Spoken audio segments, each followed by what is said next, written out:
Welcome to the Anime Audiophile Podcast. Enjoy. Sasuke Shinden, Book of Sunrise. Chapter 4. Where the Red Eyes Gaze. Chino appeared suddenly and cast her genjutsu.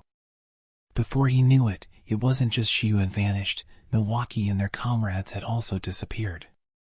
The woods had been mowed down by Milwaukee's typhoon style. The island was a wretched sight.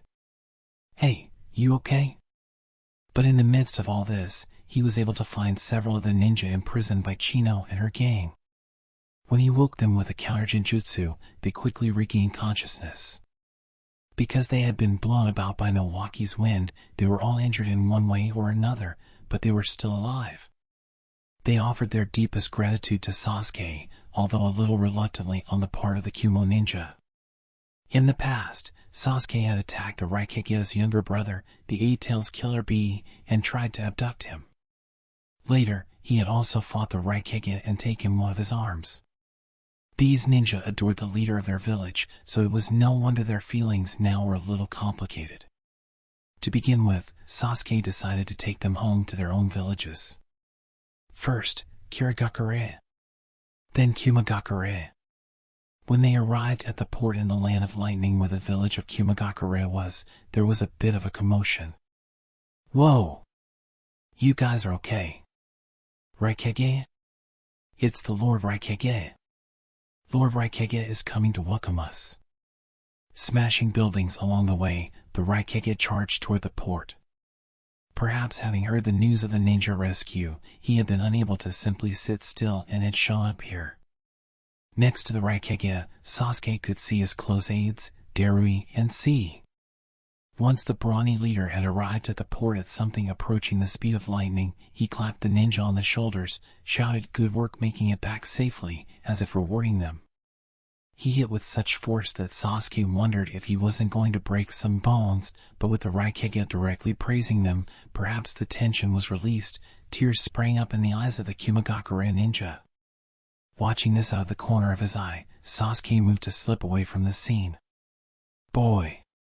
However, the shout of the Raikage stopped him. Unable to ignore it, he turned around to find the Raikage glaring at him with a complicated expression on his face. Sasuke looked at him. It was hidden by his jacket, but the Raikage had no left arm. Sasuke's past actions had affected the Raikage's future. The Raikage glared at him silently. Instead, Darui opened his mouth. "Sorry. You really helped us out." He probably also had complicated feelings about Sasuke. Even so, he offered his thanks as a representative of Kumagakure. C followed him. The medical ninja in Konoha say they found a way to treat the ninja who attacked the villages under the genjutsu. They were able to save everyone. But the treatment requires a high level of skill, so right now, the Konoha medical ninja are on their way here. In Konoha, they had Tsunade, famed for her medical ninjutsu, and if Sasuke considered freedom to move about, there was probably Sakura as well. So she's become a ninja people count on, huh? Sasuke thought. Then he couldn't stop either one. Sasuke had to find Chino. He set his feet in motion again. He had to stop that strange jutsu she used. "Where do you think you're going?" the Raikage shouted after him. "I'm going to go find the ringleader. Then Kumagakure will help. This criminal attacking the villages with such brutal methods. They need to be caught right away," the Raikage raged. No, Sasuke shook his head from side to side. "Only I can do this." "What?" The air was instantly electrified. Feeling the wrath of the Raikage, Sasuke continued. "The enemy has a special ocular jutsu. It goes beyond genjutsu. This ability is still an unknown variable. Considering the fact that the ninja that went missing this time were abducted without the chance to resist, if we approach her carelessly, there will just be new sacrifices." The Raikage's mouth pulled down at the corners. "I was also caught in her genjutsu, but I was able to release the technique myself. The only things that can resist those red eyes are my eyes." Red eyes. He had said it quite casually. But the Raikage's mouth dropped open in surprise. Did you say red eyes? Yeah. The enemy has eyes that are red like blood. The Raikage shifted his gaze away as if in thought, and then looked at Sasuke once again. It couldn't be the Chinoite clan with their Ketsuryugen. Do you know them? Chino had said she was a member of the Chinoite clan. Seeing Sasuke's reaction, the Raikage asked in return, "You don't?" Sasuke couldn't understand the intent behind the question.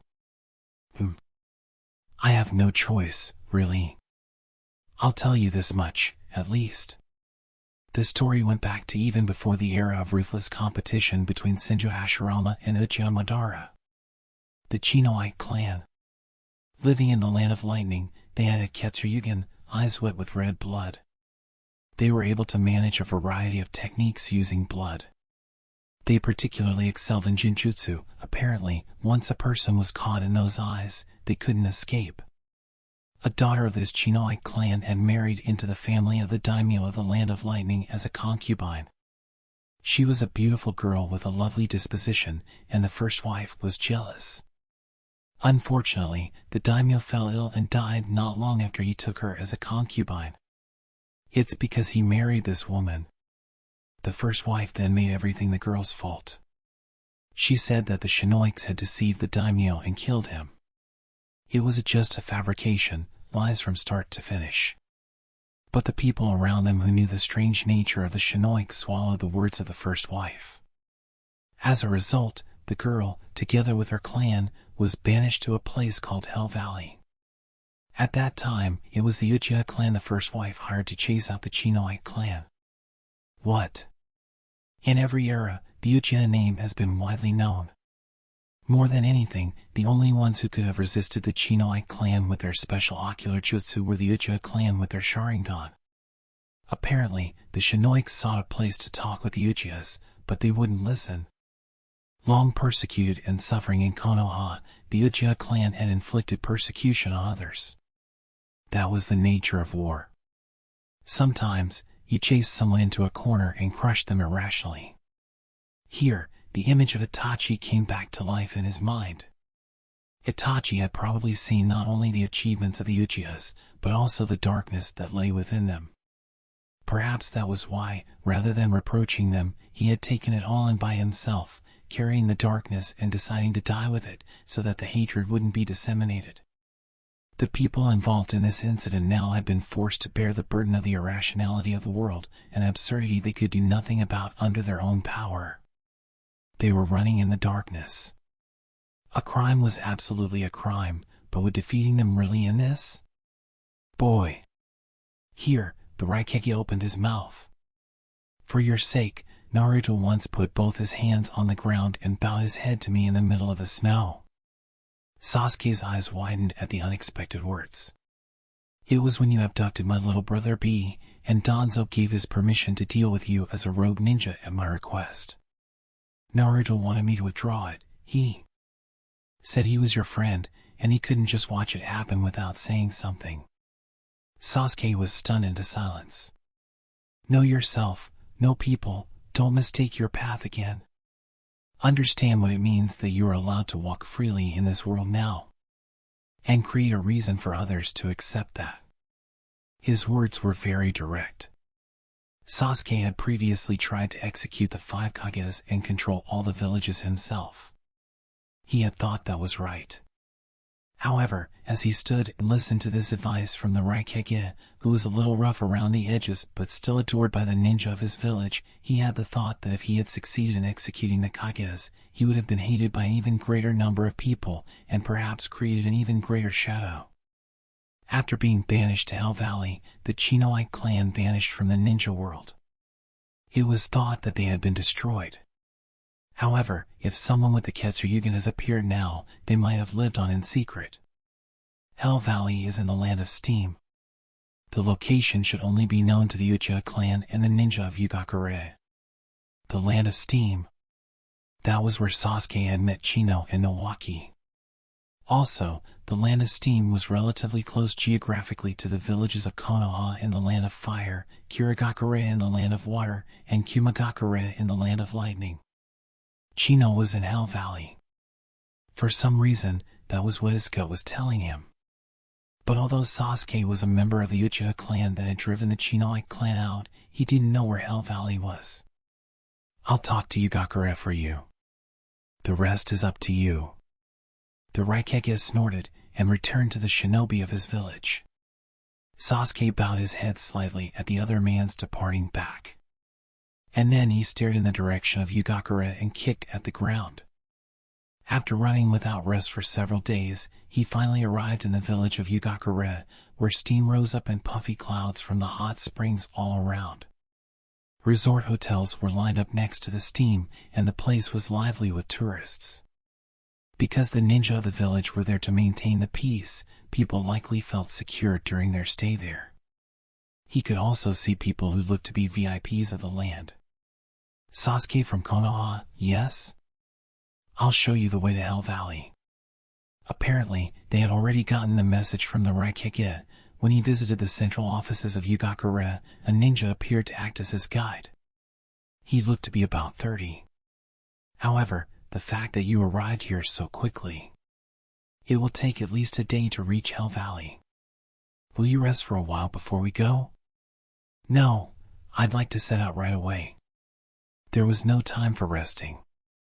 The ninja nodded. "I understand."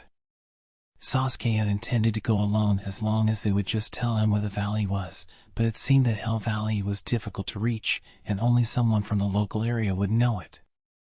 "To begin with, Hell Valley is forbidden ground," the man explained as they proceeded through the forest.